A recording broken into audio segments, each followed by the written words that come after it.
Hi class, I'm Isaiah, and today I'm interviewing my grandma, Linda. So yeah, here we go. So Linda, what decade would you like to talk about? Um, I would like to talk about the 1980s. So, why did you choose this decade?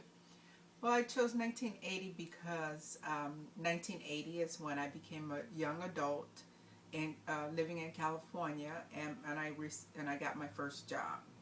Occupation. I in Oh, what was your occupation? nurse's aide. That was my first job. So, what was the major news headlines at this time?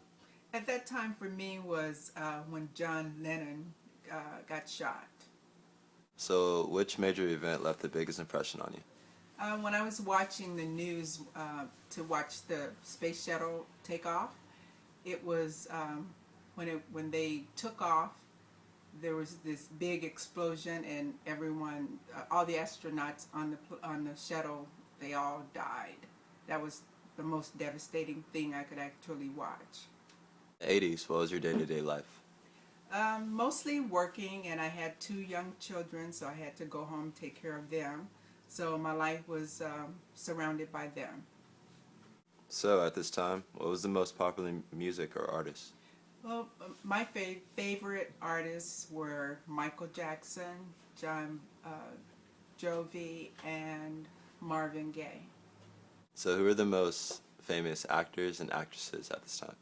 Well, I had many, but the two that stands out the most is Denzel Washington and Whoopi Goldberg. Of course, our president, President Carter, was the president at that time.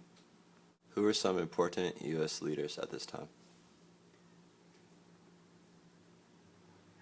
So, who are some important U.S. leaders or world leaders at this time?